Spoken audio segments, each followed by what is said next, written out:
Hello and welcome back to Sports Room. I'm Neeraj Krishnan and I've got Anirudh Madhavan with me. What a series this has been. India retained not just retained, India win the Border Gavaskar Trophy yet again, and a win at Brisbane after 32 years. What we've seen in the past month or so has been a commercial for Test cricket. Basically, it's an advertisement for Test cricket, and apparently someone was saying on air that around 60 million people were watching the last session in India. So it's not dying, kids. Test cricket is well and alive. Yeah. Especially after the kind of reception that we've seen for T20 cricket and all the talks about whether Test cricket is dying. This was really an electrifying performance, and we'll just take you through some of all the player profiles. All the players that have played for India, 22 players in fact. That's a huge number. That's almost the entire squad, I guess. Suit cricket teams. Exactly. So we'll start off with Rahane. What a performance! I mean, that was the change in guard especially after Kohli, when Rahane really stepped up his game. To just put his numbers into perspective, here are Rahane's scores, batting scores: 42 in the first innings, 0 in that second innings. The infamous 36 all out. Rahane went for a duck. Well, after that he bounced back when the captaincy was given over to him. He came back with 112, the only century by an Indian batsman in this series, incidentally. 112, followed by a 27 not out, where he led India to victory at Sydney, and scores of 22, 4, 37 and 24 in the final two tests. But I think the key highlight has to be his captaincy. He's really stepped up, and a lot of talk about how there's a lot of difference between the way Kohli led the team and Rahane. And well, we'll have to see how things pan out after Kohli gets back into the team as India host England. Next up we have Wriddhiman Saha, the first choice keeper on most occasions, but completely outplayed by Pant this series. He didn't do much with the bat. He got 13 runs in 2 innings, but primarily his job is behind the wickets. And India got somewhat lucky, and I wouldn't say lucky, but in the Sydney Test he kept in 1 innings. True. And they got Pant to bat the other innings. So Pant right now is making his claim to be a pure batsman, even if he doesn't play as the keeper. But Saha may be turning tracks back in India. He'll get a look in again, but as of now, looking shaky for Saha. I mean, Saha did have a good IPL, especially after he came back, but it didn't turn out too well in the Test series. Next up, we have Mayank Agarwal, one of India's first choice openers, but his selection seems to be in doubt, especially after the way Shubman Gill has played. Saha ended the series with scores of 17, 9, a duck, 5, 38 and 9 runs. So not really a key standout performance for India as far as opening selection goes. Next we have the man of the moment, Rishabh Pant. He's been excellent. He dropped a few catches, but that was expected with someone like him. He has the X factor. He's the game changer. He is the highest run scorer in the series. 274, I yeah, guess. and the team with Pujara, Rahane and all, he managed to top score and almost got centuries on 2 occasions. I think he has a mind of his own while playing. He was almost revolutionary in terms of what he's doing in Test cricket. He lapsed into T20 cricket at the last moment. It's not about T20 cricket into Test cricket. And that 89, today's 89 at Brisbane, it's going to go down as one of his undoubtedly his best innings, but one of India's best innings overseas. It sort of brought back shades of Virendra Sehwag while I was watching him play. Next up, we have Prithvi Shaw, a huge miss in this series. He just played the 1 test where he went out for a duck and 4 runs.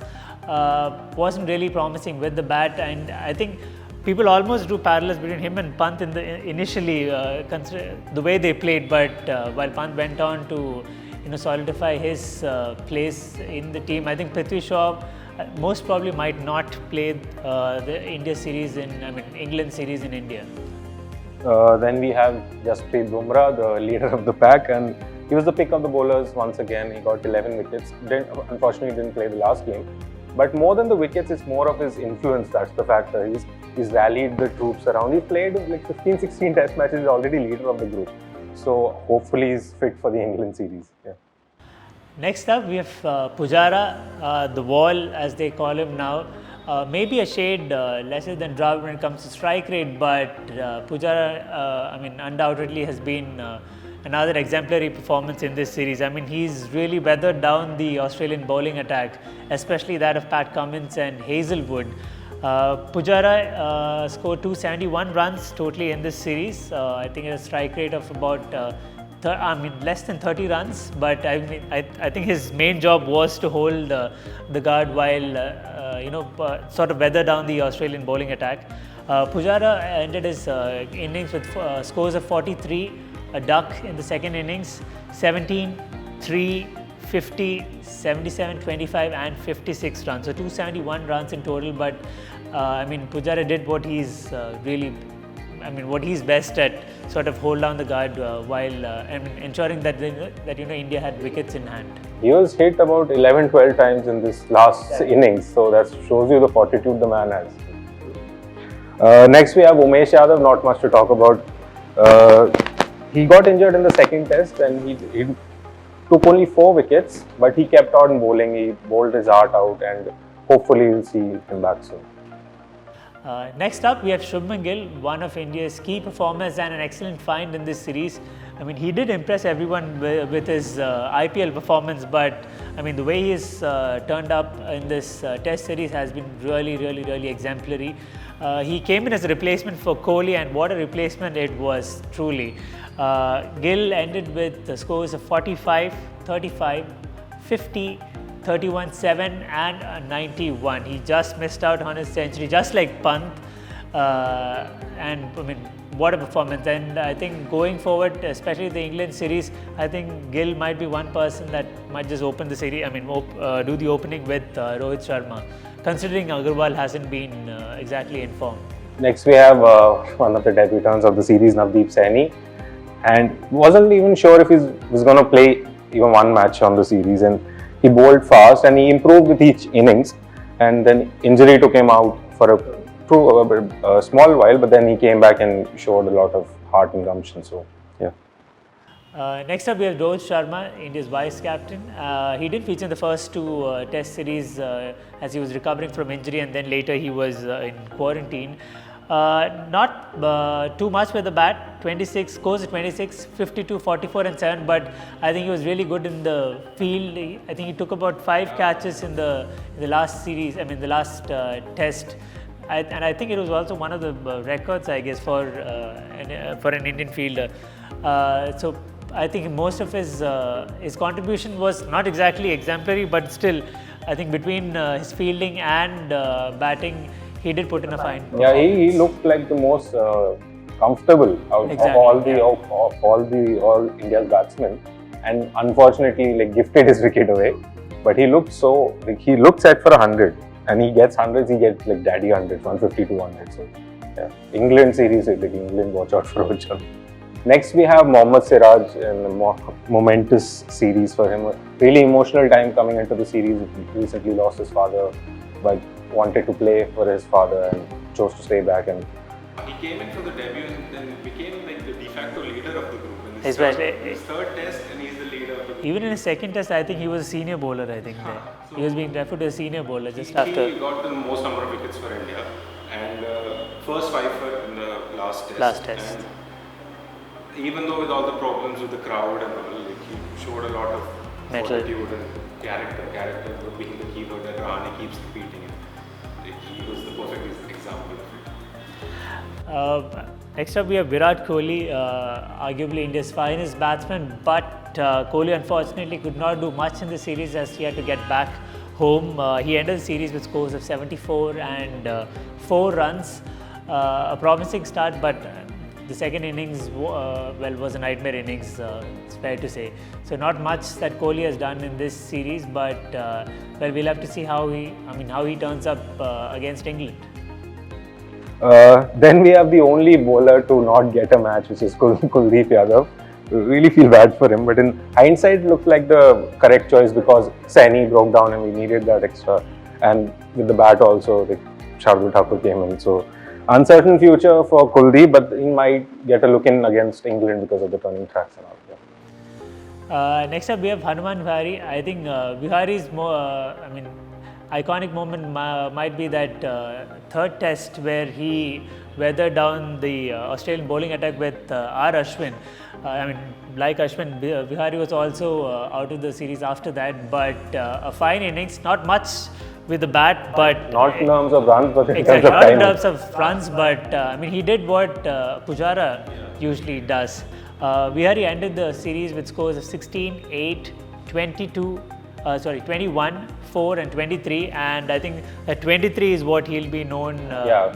So someone who looked back on the scorecard after 5 years, he would just see 23. But for that 23 means is totally different. True. Next we have T. Natarajan. What to say about the guy? What a couple of months he's had. Wasn't even supposed to play, and he made his across 3 formats made his international debut on tour. So he was taken there as a net bowler. And then he bowled well, and it will take a bit of time for him to get used to Test cricket. He's mainly known for his T20 exploits, but he did pick up a trophy. He was the youngest, and he held up the trophy, and he can go back. Passed on the trophy to Natarajan. And now he can go back and see his child for the first time, which is going to be really emotional for him.